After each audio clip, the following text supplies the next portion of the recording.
আসসালামু আলাইকুম প্রিয় দেশবাসী বন্ধুরা, যারা ইউটিউব দেখে গ্রিলের কাজ শিখতে চান কিংবা ওয়েল্ডিংয়ের কাজ শিখতে চান তাদের জন্য ভিডিও।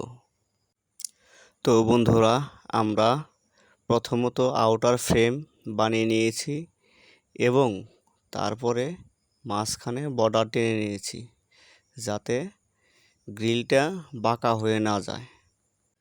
তারপরে আমরা প্রত্যেকটা খোপে মাল বসিয়ে দিয়েছি, 3টা জায়গায় 3টা, 4টা জায়গায় 4টা। তারপরে একের পর এক আমরা ঝালাই করে নিচ্ছি।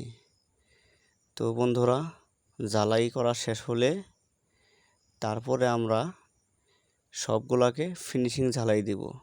আর ঝালাইটা এমনভাবে বসাইতে হবে যাতে কোনো দিকে বাঁকা না হয়। তারপরে দেখতে থাকুন, আমরা একের পর এক সব ঝালাই দিয়ে যাচ্ছি। তো বন্ধুরা, আমাদের সব ঝালাই কমপ্লিট হয়ে গেছে। তারপর আমরা এখন ফিনিশিং ঝালাই দেব। আর ফিনিশিং ঝালাই দেওয়ার কিছু কারণ থাকে। কিছু কিছু লোকে মিস্ত্রিরা ঝালাই দেয় যে এক পাশ থেকে টান দিয়ে একবারে ঝালাই দেয়। তাহলে কি সমস্যাগুলো হয় দেখেন। যখন একদিক থেকে ঝালাই দিয়ে শেষ দিবে তখন আপনাদের বুঝতে হবে যে এই ঝালাইয়ের করার শেষে প্রত্যেকটা স্কোয়ার বারের কানিগুলা ভেঙে যায়। আর যখন আপনি দুই পিঠে ঝালা দিবেন, অর্থাৎ দুই দিক থেকে, প্রথমে এক দিক থেকে ডান দিক দিকে বাম দিকে আনবেন মাঝখান পর্যন্ত, তারপরে বামে থেকে আবার ডান দিক পর্যন্ত। তো তারপরে বন্ধুরা, আমাদের ঝালাই শেষ হয়ে গেছে, ফিনিশিং ঝালাই।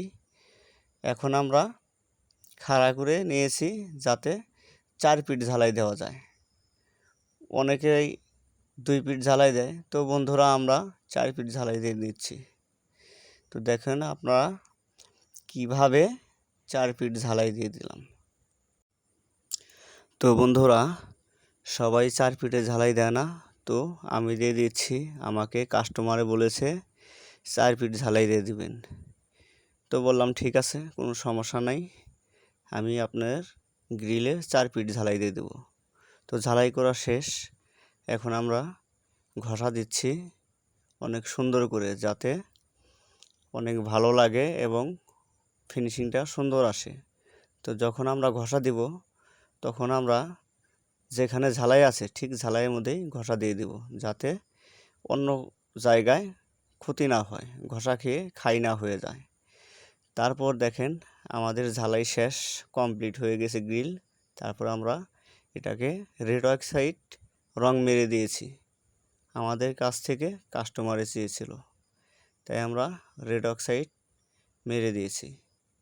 তো দেখেন কত সুন্দর একটি গ্রিল হয়ে গেছে কাস্টমারের কথা শুনে।